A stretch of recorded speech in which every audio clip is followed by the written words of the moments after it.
El 21 de abril de 1509, murió el rey Enrique VII. Su hijo, Enrique VIII, subió al trono de Inglaterra. Tenía solo 17 años. Nadie sabía lo que vendría. Luego rompería con el Papa y se casaría 6 veces. Algunos dicen que fue un reformador. Otros lo ven como un tirano impulsado por el deseo.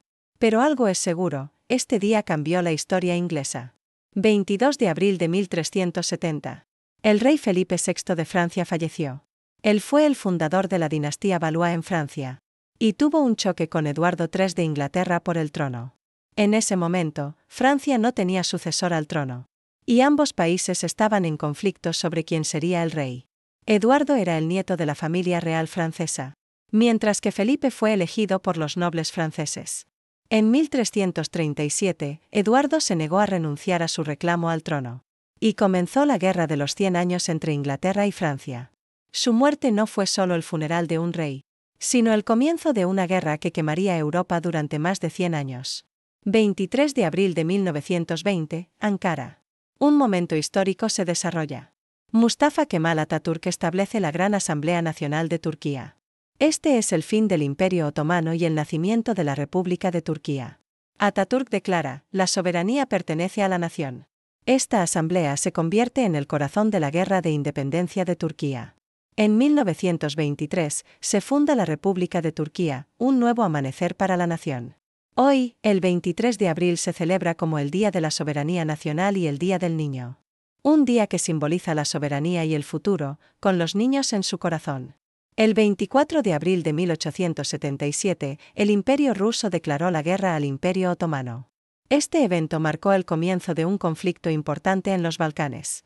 Rusia buscaba expandir su influencia en los Balcanes aprovechando la debilitada posición del Imperio Otomano. El trasfondo de la guerra se remonta a la rebelión búlgara de 1876. Bulgaria se rebeló contra el Imperio Otomano en busca de independencia, pero los otomanos la suprimieron brutalmente. Este evento justificó la intervención de Rusia, que entró en guerra para proteger a los pueblos eslavos.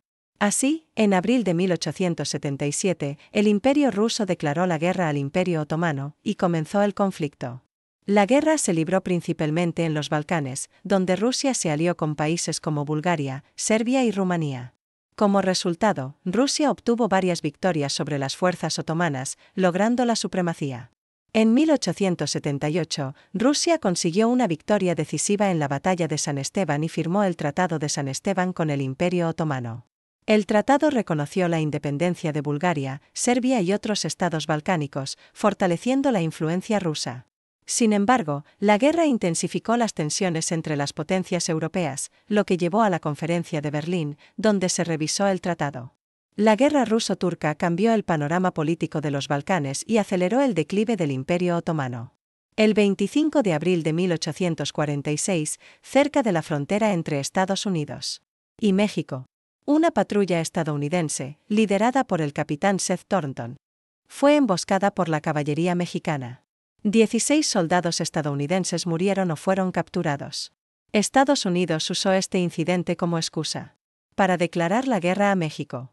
Este pequeño choque encendió la guerra México-Estados Unidos y aceleró la expansión estadounidense.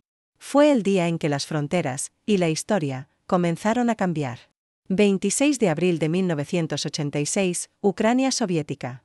Comienza el peor desastre nuclear del mundo, la catástrofe de Chernóbil. A la 1:23 de la madrugada, el reactor 4 de la planta nuclear de Chernóbil explota durante una prueba de seguridad.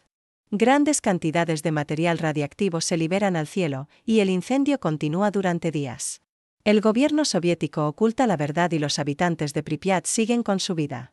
Después de 24 horas, se ordena la evacuación de 50,000 personas.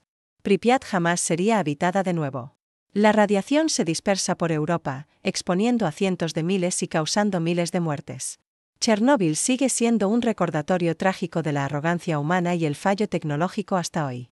El 27 de abril de 1650, el marqués de Montrose invadió el continente con fuerzas realistas desde las Orcadas. Carlos I fue ejecutado y Inglaterra se convirtió en una república. Pero Escocia buscaba restaurar a Carlos II en el trono. Su objetivo era colocar a Carlos II en el trono escocés. Sin embargo, se encontraron con el ejército de los Covenantes en Carlisle. Los Covenantes, superiores en número, aplastaron a los realistas. Montrose huyó disfrazado, pero finalmente fue capturado y ejecutado. Esta batalla asestó un golpe crítico a los esfuerzos de restauración realista en Escocia.